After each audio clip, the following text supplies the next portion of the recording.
नमस्कार, मैं हूँ सुशील सहगल। संडे दिन भर में आपका बहुत बहुत स्वागत है। चाइनीज़ पत्ती, जिसमें एक एक्यूप्रेशर रहता है, एक होता है एक्यूपेंचर।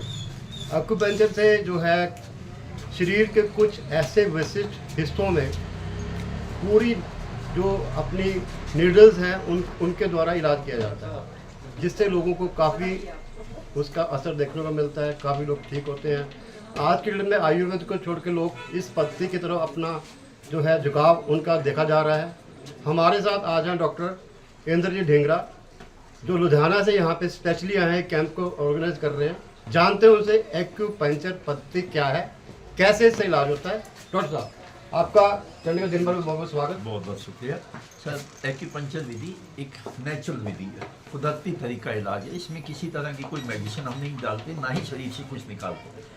हमारे शरीर में कुछ खास बिंदु होते हैं जिन्हें हम एनर्जी कह सकते हैं, एक्यूपंक्चर पॉइंट से। वहीं से हम एनर्जी को एक तरफ से हमारा जो मेन कारण है कि बीमारी का मेन दो रीजन होते हैं। एक हीट अगर आपके शरीर में ज़्यादा है तो हो सकती है, अगर ठंड की वजह से भी आपको कोई बीमारी हो सकती है। तो बेसिकली हमारी जो उस एनर्जी का नाम हम लोगों ने यंग और जिंक के रूप में दिया हुआ है। इसमें हमारे 14 मेरिडियंस हैं, जो एक हमारे एनर्जी के रास्ते, जखीरा कह सकते हैं रास्ते हैं, जो एक कॉर्नर से दूसरे कॉर्नर, वही हमारे सारे बॉडी के सिस्टम को कवर करते हैं। बेसिकली अब कुदरत ने हमें सब कुछ हमारे बॉडी में दिया। अगर बीमारी की जीव भी दी है तो उसको करेक्ट करने के लिए भी कुछ ना कुछ डाला है। देखिए समटाइम कई बार हम लोग खाना खाते हैं, जीभ वाइट हो जाती है और टेस्ट भी नहीं पता लगता आदमी को, ठीक है, और बहुत ही अनइजीनेस फीलिंग होती है। Without any medicine it cure. So body में सेल्फ सिक्रीशंस हैं जो बीमारी को कंट्रोल करते हैं। हमारे हिसाब से हम जो 5 सेंस ऑर्गन हैं, हमारे जो टंग है, पल्स है, ठीक है, फेस के जो इंप्रेशन है, उससे हम बीमारी को डायग्नोज करते हैं कि इस बॉडी में क्या सिस्टम है। एक्यूपंक्चर सिम्टोमेटिकली रिलीफ नहीं देता, बॉडी के सिस्टम को करेक्ट करता है। बिना सर्जरी के, बिना दवाई के हम क्लेम करते हैं कि ये लॉन्ग लास्टिंग और परमानेंट रिलीफ है। हमारे बॉडी में हम लोग काफ़ी, मुझे 50 साल हो गए, मैंने एक्यूपंक्चर को 75 में लुधियाना से इंट्रोड्यूस किया था। आज हम पूरे देश में 28 के करीब एक्यूपंक्चर कैंप्स लगवा रहे हैं, जिसके लिए मैं चाइना एम्बेसी का ऋणी हूँ कि उन्होंने हमारे इंडियन डॉक्टर की मेमोरी में, डॉक्टर द्वारकानाथ कोटनेस जो 42 में शहीद हुए थे वहाँ, डॉक्टर विजय कुमार बासु जो मेरे बेसिक टीचर थे, जिन्होंने एक्यूपंक्चर को 1958 में इंट्रोड्यूस। थोड़ा हमारे दर्शकों को ये बताने की कोशिश कीजिएगा कि ये पद्धति क्या है, कैसे इससे इलाज होता है। बिकॉज सुइयाँ देख के तो लोग डर जाते हैं कि ये नीडल्स हैं, नीडल हमारे शरीर में अंदर जाएगी तो हमें कुछ इसका जो है साइड इफेक्ट भी हो सकता है। क्या ये पेनलेस है या इससे पेन होती है? देखिए, कहने को ये निडल ट्रीटमेंट है, ठीक है, ये टोटली पेनलेस है। हम बच्चों को भी ट्रीटमेंट देते हैं, बच्चे भी किसी तरह का, ठीक है, एक हॉबी अजूर है, क्योंकि हम दिल में डर होता है कि निडल होगी, लगी, और देखने से ये लगता है कि हम 5-10 निडल एक टाइम में लगाते हैं तो बंदे को क्या प्रॉब्लम। बट बेसिकली जब पेशेंट को लगाते हैं, is a very fine needle, बाल की तरह बारीक हैं, जब हम इंसर्ट करते हैं उसमें किसी तरह की कोई पेन नहीं होती जी। चैलेंज कि किसी को इंसर्शन के टाइम में अगर पेन होता है तो मैं डॉक्टरी छोड़ दूंगा। ऐसी कौन कौन सी डॉक्टर साहब बीमारी है जिसका इलाज इसमें संभव है? देखिए, हम लोगों ने, मैंने इनिशियल में 1975 में 6 डिजीज ली थी, जहाँ पर जॉइंट्स पेन की प्रॉब्लम है, अर्थराइटिस कहते हैं, दमे की प्रॉब्लम है, एपिलेप्सी है, गाइनी मेंटल डिजीजेज है, जहाँ हमारा मॉडर्न मेडिसिन कहती है कि life line you have to be suffer. उसमें हमने रिजल्ट दिए थे, जिसकी वजह से मुझे एक्यूपंक्चर में ये एस्टेब्लिशमेंट करने में बहुत ईजी हुआ। एंड भी मेरे पेशेंट ने मुझे डोनेट किया, जो कुछ बना है चैरिटेबल, 2000 गज में वो हॉस्पिटल बना है, इस टाइम 50 बेडेड हॉस्पिटल है, और टोटली हम चैरिटी के रूप में चलाते हैं। और ये कैंप्स वगैरह के लिए भी हमें एम्बुलेंस जो है चाइनी एम्बेसी ने डोनेट की थी। उन्होंने कहा था कि आप सोशल सर्विस करते हो तो हम आपकी, जो हमारे इंडियन डॉक्टर ने वहाँ उनकी आज़ादी में जो हेल्प की थी उसका सब्स्टिट्यूट तो नहीं दे सकते उसका ये, बट हम ये चाहते हैं कि हमारे नेबर्स जो हैं इंडिया भी, लोग भी तंदुरुस्त हैं। तो एक्यूपंक्चर एक परमानेंट और लॉन्ग है, इसमें पेनलेस है किसी तरह का। एक्यूपंक्चर द्वारा हम इन बिंदुओं पर किसी तरह की कोई दवाई नहीं डालते, ना ही इससे कुछ निकालते, we just balancing the body energy. जो इम्यून सिस्टम कह सकते हैं, जो एनर्जेटिक है, एनर्जी को हम इंक्रीज करते हैं। कोविड का टाइम आया तो सब में चाइना को भी टैग लगा के कोविड हो, बट इम्यून सिस्टम के थ्रू हमने, मेरे एक पेशेंट थे गायनी के हेड ऑफ द डिपार्टमेंट है दयानंद मेडिकल कॉलेज, उनका कोविड हुआ और उनका टेस्ट भी जाता था और लॉस ऑफ। डॉक्टर साहब, आप ये Appetite हमारे भी। चैनल के थ्रू जो है, जो आम पब्लिक है, उनको क्या जो है वो आप एडवाइस करना चाहते हैं? मैं ये चाहूँगा कि हम मिनिमम मेडिसिन की तरफ जाएं। नेचुरल वे से जो हीलिंग होती है वो परमानेंट होती है। आपको खुद प्रूफ होगा कि acupuncture, yoga, naturopathy, these are the system जो आपको लॉन्ग लास्टिंग रिलीफ दे सकते हैं। आपको किसी तरह का कोई साइड इफेक्ट नहीं होगा, परमानेंट रिलीफ मिलेगा। हम ये चाहते हैं कि हमारे देश के वासी तंदुरुस्त रहें। वो तभी हो सकता है जब, आज फास्ट लाइफ है, हम लोगों का भी होता है कि 2 गोली अंदर खाएं और फटाफट जाए, बट इट्स द हाल। ये प्रूव हो गया है कि मॉडर्न मेडिसिन का साइड इफेक्ट्स बहुत। मेरी एज 68 है। मैं काफ़ी देर से, के बड़े सालों से मैं लंबर कनाल स्टेनोसिस से परेशान था। बैक एक की मेरी इशू थी, स्पाइन में कुछ नैरोइंग थी गैप की, जिसकी वजह से साइटिका नर्व में प्रेशर आता था, तो मैं काफ़ी ज़्यादा प्रॉब्लम। 2021 में जब मैंने कोविड की वैक्सीनेशन करवाई, उससे ये सिचुएशन और ज़्यादा ख़राब हो गई। लेकिन पिछले कुछ महीनों में ज़्यादा प्रॉब्लम हो गई थी, तो मैंने इंटरनेट पर देखा और मुझे डॉक्टर साहब का रेफरेंस मिला, और मैंने देखा कि इनके जो केसेस थे उनमें इस तरह के केसेस इन्होंने हैंडल किए थे और काफ़ी लोगों को रिलीफ हुआ था। वो देखने के बाद मैंने उन्हें कॉन्टैक्ट किया, MRI मैंने करवाई, MRI की रिपोर्ट के साथ में आया, तो डॉक्टर संदीप ने मुझे बताया कि कुछ आपको थोड़ा पेशेंटली और थोड़ा लंबा ट्रीटमेंट लेना पड़ेगा, क्योंकि ये जो पुरानी प्रॉब्लम है इसे धीरे धीरे ये सेटल होगी। मैंने कहा ठीक है जी, इतनी देर मुझे पेन के साथ हो गई तो मैं पेशेंटली ट्रीटमेंट भी ले सकता हूँ। तो पिछले मार्च से लेकर आज तक मैंने कोई तकरीबन 90 या 100 के करीब सेशंस मैंने डॉक्टर साहब से लिए। उन्होंने नीडल्स के साथ मुझे धीरे धीरे बड़े पेशेंटली, लेकिन मुझे दिन बाई दिन इम्प्रूवमेंट होती गई। आज मैं ये समझता हूँ कि आलमोस्ट मैं 90% में क्यों हो गया हूँ। मुझे अब चलने फिरने में दिक्कत नहीं है, खड़े होने में नहीं है, वो जो रेकरिंग पेन थी लगातार होती रहती थी वो नहीं है। तो अभी थोड़ा मुझे लगता है थोड़ा सा समय और लगेगा। देखो सर, जैसे कई लोग इस पर आप विश्वास नहीं कर रहे, तो उनके लिए आप क्या कहना चाहेंगे? देखिए, मैंने बड़ी अल्टरनेट थेरेपीज़ भी देखी। मेरे कुछ दोस्त हैं जो स्पाइनल सर्जन हैं, उन्होंने मुझे सजेस्ट किया है जी कि आप सर्जरी करवाइए, लेकिन एक बड़ी आम वो है सब लोगों में, मुझे भी थी, कि स्पाइन की सर्जरी करवाने से डर लगता है क्योंकि उसमें रिस्क फैक्टर बहुत ज़्यादा। तो मुझे लगा कि नहीं, मैं ये नहीं करवाना चाहता। दूसरी बात ये कि क्योंकि ये स्टेनोसिस जो था एक ही जगह पर नहीं था, कई जगह पर था, तो ये ट्रीटमेंट जो है एक कितनी सर्जरीज आदमी करवाए। कई लोग अपने परिवार वालों को कैसे मनाया इस चीज़ के लिए? कई लोग नहीं मानते घर पे, कई बार नहीं, देखिए ऐसा है, जब आदमी तकलीफ़ में है, मैं आपको शेयर करूं कि कई बार ना ऐसी सिचुएशन आती थी, इतनी डेस्परेट हो जाती थी कि मैं वॉशरूम में जाता था और मुझे ऐसा लगता था, इतनी तकलीफ होती थी, मैं सोचता था कि ईश्वर या तो उठा ले या ठीक कर। कितना अजीत सिंह है, मैं director doctor Kotnis acupuncture hospital Ludhiana से हूँ।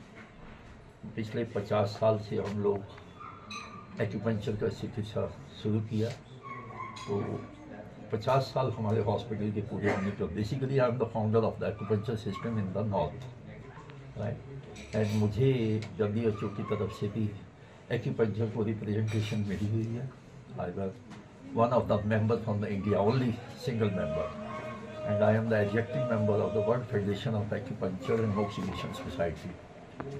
तो हमारा जो एक्चुअल एम है कि 1938 में 5 मेडिकल डॉक्टरों का एक मिशन चाइना की इंडिपेंडेंस में हेल्प करने के लिए गया था। तो वहाँ पर हमारे 2 डॉक्टर कोटनेस जो थे, वहाँ 42 में बीमारी फैल गई थी, तो उसने ब्लड अपने बॉडी में लेकर मेडिसिन को इंजेक्ट किया था, तो उनकी वहाँ डेथ हो गई थी। उसके बाद डॉक्टर विजय कुमार बासु, जो मेरे बेसिकली टीचर हैं, उन्होंने आपका एक्यूपंक्चर को 1958 में इंट्रोड्यूस किया था इंडिया में। तो 87 years almost completed Indian medical mission को। तो चाइना गवर्नमेंट चाहती है कि जो दुख के समय में डॉक्टर कोटनेस ने, जो हमारे डॉक्टर थे, डॉक्टर बासु ने जो हमारी हेल्प की थी, उसका हम सब्स्टिट्यूट तो नहीं दे सकते। बेसिकली हमारी दोनों कंट्रीज़ की प्रॉब्लम्स नेबर्स की वही हैं। हम चाहते हैं कि अच्छी हेल्थ में जो हमारे ट्रेडिशनल सिस्टम्स हैं, एक्यूपंक्चर है, योगा है, ठीक है, आयुर्वेदिक है, ये बहुत अच्छा योगदान दे सकते हैं। जब 23 में मुझे मौका मिला WHO की मीटिंग में, तो 90% हम एलोपैथी साइड मेंबर्स हैं, we only 3-4 members from the technician side there. So after 3 days fight, I realized them that acupuncture is the only mode of therapy which can help to for all health. उन्होंने भी एक target दिया हुआ है WHO ने 2030 में, पहले 25 तक था, कोविड की वजह से उन्होंने टाइम को एक्सटेंड किया है। तो उन्होंने कहा था कि इस 1980 में USA में एक सर्वे हुआ था कि सर्वे में 80% पीपल्स ने ट्रेडिशनल सिस्टम को फर्स्ट प्रेफरेंस दी थी, जिसमें एक्यूपंक्चर का नंबर 1 पे था।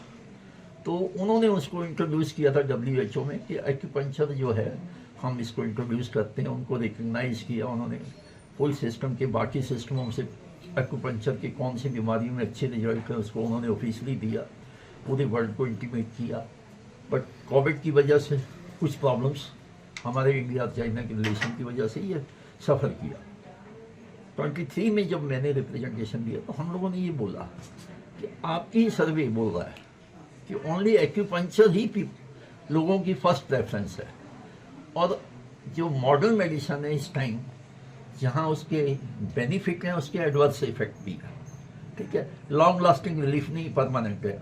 कोई भी प्रॉब्लम्स होती जो आजकल कॉमन प्रॉब्लम है, सर्वाइकल की प्रॉब्लम है, बैक की प्रॉब्लम्स है, एंजाइटी है। मोस्ट ऑफ द पेशेंट जो हमने सुबह से देखे हैं, संदीप भी जो देख रहे हैं, डॉक्टर संदीप भी जो कंसर्न, उन्होंने भी यही देखा है कि एंजाइटी की प्रॉब्लम्स जो की वजह से कोई और बीमारियां पैदा हुई हैं। तो कई बार जो है हम इन्वेस्टिगेशन के ऊपर मॉडर्न मेडिसिन के भी हिसाब से रहते हैं, बट जो ट्रेडिशनल डायग्नोज का तरीका है वो अपने आप में एक चमत्कारिक तरीका है।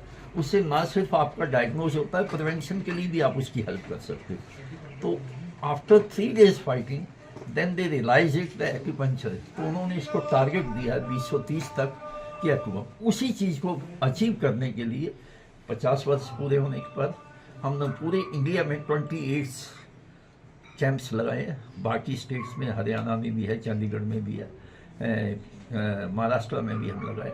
हमारी 2 स्टेट ने इसको फुल इंडिपेंडेंट सिस्टम के रूप में मान्यता दी हुई है। 2019 में गवर्नमेंट ऑफ इंडिया ने, मिनिस्ट्री ऑफ हेल्थ ने, मुझे भी, मैं भी उस सेंट्रल कमेटी में था, हमारे डॉक्टर रमन जी थे, बाकी और भी डॉक्टर इंडिया से थे। गवर्नमेंट ऑफ इंडिया ने एडमिट किया कि एक्यूपंक्चर में बाकी सिस्टमों से अच्छे सिस्टम है और हम इसको इंडिपेंडेंट सिस्टम के रूप में मान्यता देंगे। But due to covid reason, some political reason is little bit, we are waiting for the.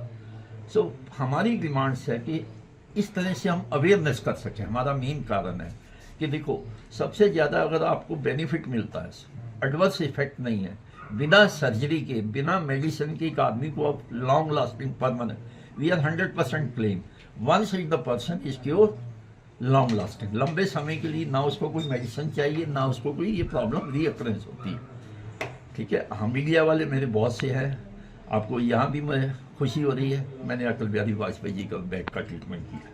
मेरी वेबसाइट पे जाओ तो उनकी फोटोग्राफ है, उनके चैनल, अटल बिहारी जी ने भी देखा है, उन्होंने कि एक्यूपंक्चर बेनिफिट था। जब नी जॉइंट की सर्जरी की बात हुई तब भी हम लोगों ने पॉइंट आउट किया था, but being a prime minister कहते हैं हमारे पास टाइम की प्रॉब्लम है, तो मैंने उनसे डिमांड की थी मुझे 1 महीना दे दो, you don't need the surgery. से कि हम लोगों ने तो प्रोसेस कर लिया है, हमने डॉक्टर तेहन को UK से बुला लिया, so we can not do it. But यहाँ मैं दुख से कहना चाहता हूँ उनकी नई सर्जरी ठीक नहीं होती।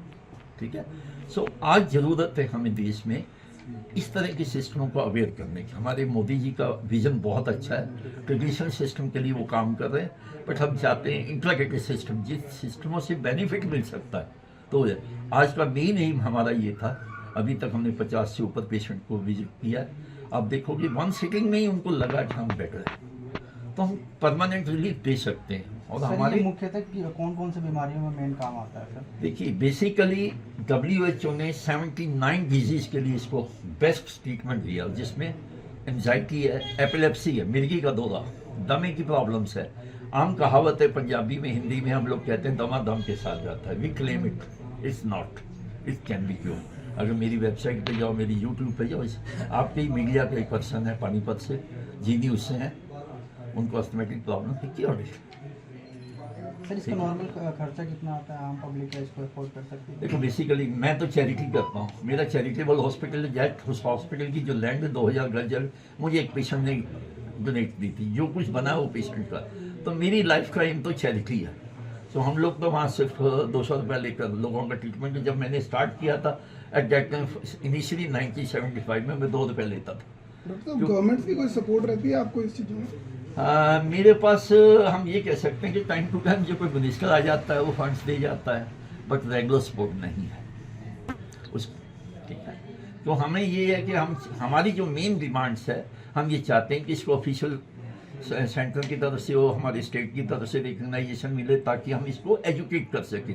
अब ज़िंदगी के मैंने 50 साल अपने इस सिस्टम में लगा दिए हैं, तो मैं कितने साल और कर पाऊँगा। ये थेरेपी है जो पेनफुल है कैसी है? काफ़ी हमने पिन्स देखी लगी होती है कुछ इस तरीके का। देखने में ये निडल सिस्टम है, हाँ जी, लगता है कि हम एक निडल इंजेक्शन लगवाने से भी डरते हैं, बिल्कुल। But it is painless. बच्चों को भी हम लगाते हैं, 5-5, 6-6 महीने के बच्चों को लगाते हैं, दे आर वेरी हैप्पी। जो सीपी केसेज है, सेरिब्रल मेंटल केसेज जो होता है, जिनके बच्चों का कोई ट्रीटमेंट नहीं है, हम सिर्फ रिहेबिलिटेशन कर सकते हैं या हम रीमोबलाइज करते हैं, उनको मूवमेंट्स उनकी अपनी लाइफ बना सकते हैं। पैरालिटिक केसेज है, जो चल नहीं सकते उनको कर सकते। प्रॉब्लम है कि यहाँ क्लैश है, हम ये नहीं चाहते, हम ये चाहते हैं कि इसका जब बेनिफिट पब्लिक में अवेयर करेंगे तो लोगों को बेनिफिट मिलेगा। गवर्नमेंट को चाहिए इसको प्रमोट करने के लिए, एजुकेशन सिस्टम को एजुकेट, हम कितने दिन ट्रेनिंग कर सकते हैं, क्योंकि शॉर्ट ट्रेनिंग देंगे हम लोग। बेसिकली इसके लिए जो डिग्री और डिप्लोमा कोर्सेज है, वही जो हमारे एलोपैथी में है, होम्योपैथी में, आयुर्वेदिक में 3.5 साल का डिप्लोमा है, 5.5 साल का डिग्री है। तो हमें मीटिंग नगारी से मीटिंग हुई थी, उन्होंने कहा था आप डिग्री कोर्स करो, तो वी से कि भाई इमीडिएटली आप डिग्री करोगे, we can not be afforded, क्योंकि लोगों में अवेयरनेस नहीं, फंड्स इतना नहीं दे पाएंगे। तो आप यूनिवर्सिटी से चाहोगे कि डिग्री जो है यूनिवर्सिटी रन कर सकती, तो अगर आप डिप्लोमा स्टार्ट करते हो उसको आप बाद में प्रमोट करते हैं, ठीक। सो अवर एम इसके, हम इसको एजुकेशन के लिए जो 3.5-4 साल, आप ये देखो 166 कंट्री में ही ऑफिशियली रिकग्नाइज है, 166 कंट्री ऑफिशियली रिकग्नाइज। यूएसए में ले लो, कनाडा है, जापान है, तो why not for India? India तो डेवलपिंग कंट्री, तो यहाँ बहुत ज़रूरी है। ठीक है। तो ये थे हमारे साथ डॉक्टर इंद्रजीत ढींगरा। तो बने रहिए हमारे चैनल के दिन भर चैनल के साथ। धन्यवाद।